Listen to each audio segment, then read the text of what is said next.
الحمد لله كفى والصلاة والسلام على سيد الرسل وخاتم الأنبياء وعلى آله وصحبه ومن بهديه المهتدى. أعوذ بالله من الشيطان الرجيم. ومن آياته أنك ترى الأرض خاشعة فإذا أنزلنا عليها الماء اهتزت وربت إن الذي أحياها لمحيي الموتى إنه على كل شيء قدير. إن الذين يلحدون في آياتنا لا يخفون علينا أفمن يلقى في النار خير أم من يأتي آمنا يوم القيامة اعملوا ما شئتم إنه بما تعملون بصير.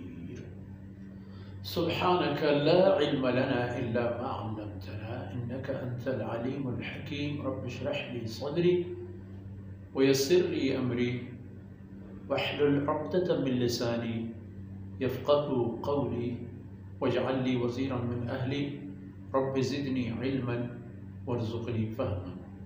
ثم أما بعد.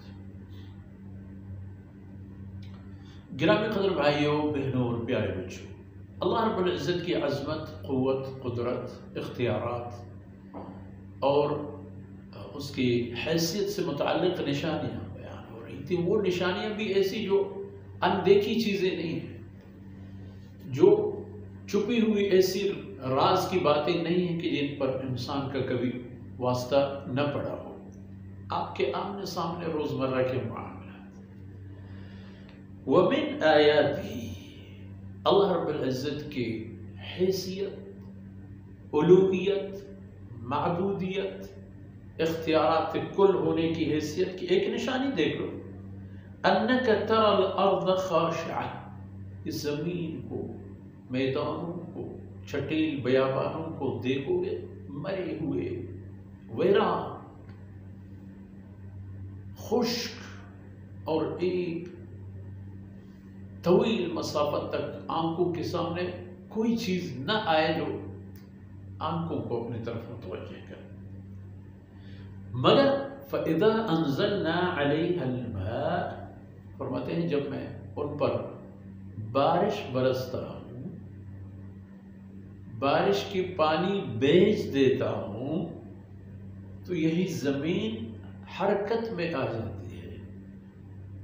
بے حس و حرکت زمین، اس کے اندر ایک اضطراب، ایک جنبش پیدا ہو جاتا ہے، اور اس کے ساتھ ساتھ وربت، اس کے اندر بھی نمو اور رشد پیدا ہو جاتا ہے۔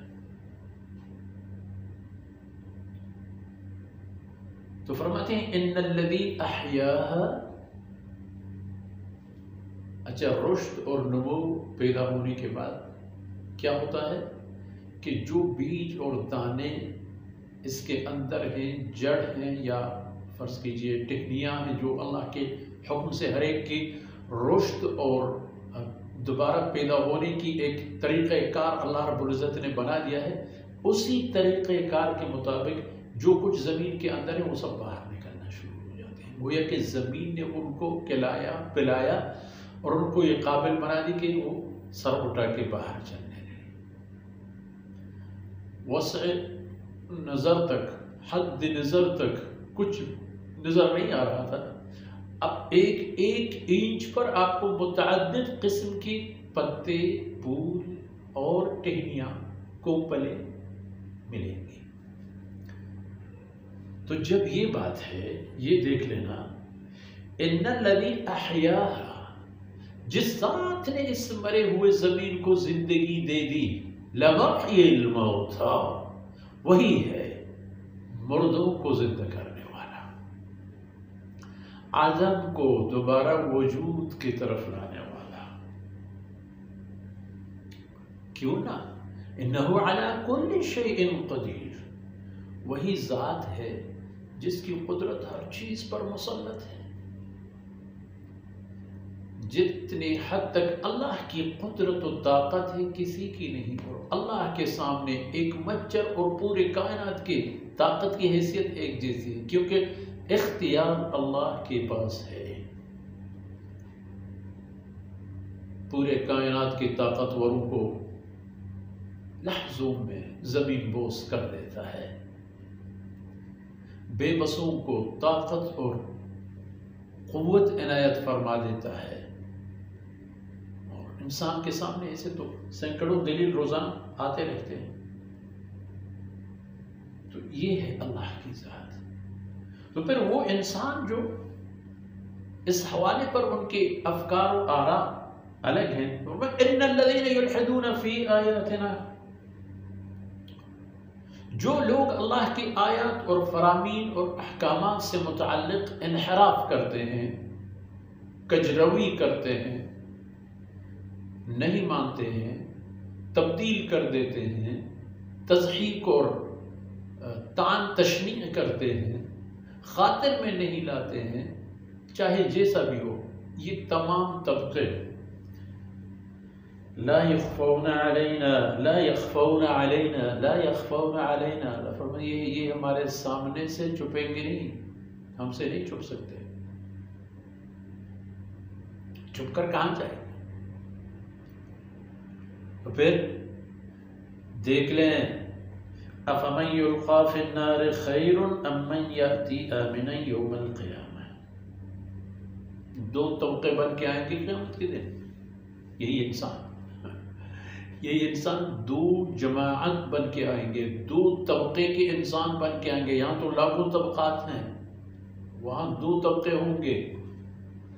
افمن یلقی فی النار خیر، ایک وہ طبقہ جس کو جہنم کی آگ میں جھونکا جائے گا، ڈالا جائے گا، پھینکا جائے گا، کیا وہ بہتر ہے؟ امن یأتی آمنا یوم القیامہ، یا وہ آدمی بہتر ہے کہ جو امن و امان کے ساتھ، اطمینان اور عافیت کے ساتھ میدان محشر میں آتا ہے؟ ان دونوں میں سے کون بہتر ہوگا؟ فیصلہ کریں، جو زیادہ اچھا لگے اسی میں شامل ہو جائے۔ اگر یہ سوچ ہے کسی انسان کا کچھ نہیں ہوگا، یہیں سے تو اس کی تباہی شروع ہو جاتی ہے۔ کچھ نہیں ہوگا نہیں، بہت کچھ ہوگا جس کا اے بنی آدم تو نے سوچا بھی نہیں ہوگا۔ جیسے قرآن کریم کی متعدد آیتوں میں جو بیان ہو چکے ہیں الحمدللہ، میں ہم نے دیکھ لیا کہ وہاں جہنمی جب جہنم کو دیکھیں گے تو اپنی شامت اور نحوست کے افسوس کو دل میں لائیں گے کہ کاش ہم ایسے نہ کرتے، ایسا نہ کرتے تو ایسا نہ ہوتا۔ تو ٹھیک ہے جی، اعملوا ما شئتم، یہ 4 دن والی زندگی کے دن راتوں میں کر لو جو کچھ کرو گے، ما شئتم، جو دل میں آئے کر لو۔ دل نے اللہ کی وحدانیت کی عقیدہ قبول کی، شرک قبول کیا، کفر قبول کیا، نفاق قبول کیا، اعملوا ما شئتم انہ بما تعملون بصیر، وہ ذات جو اختیارات کا مالک ہے، وہ تمہارے اعمال کے ذرات کو بھی بھرپور و مکمل انداز میں دیکھتا ہے، وہ دیکھ رہا ہے۔ لا يخفون علینا، پہلے آیت میں ہم نے دیکھ لی نا کہ ایسے لوگ اللہ فرماتے ہیں ان سے چھپیں گے نہیں۔ کہاں جا کر چھپیں گے؟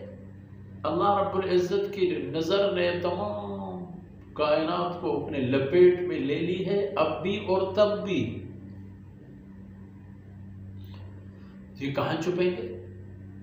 چھپنے کی چکر چھوڑ دیں بنی آدم، آئیں اللہ کے بارگاہ میں سر تسلیم خم کریں، اللہ نے جو کہا دل و جان سے قبول کریں۔ جناب رسول اللہ صلی اللہ علیہ وسلم نے اللہ کے کلام کی روشنی اور قیادت میں جو کچھ عطا فرمایا، سر آنکھوں پر لیں اور آگے بڑھیں، کام بنے گا۔ اللہ رب العزت کوتاہیوں سے درگزر فرمائے۔ وصلی اللہ علی نبینا محمد وعلی آلہ وصحبہ۔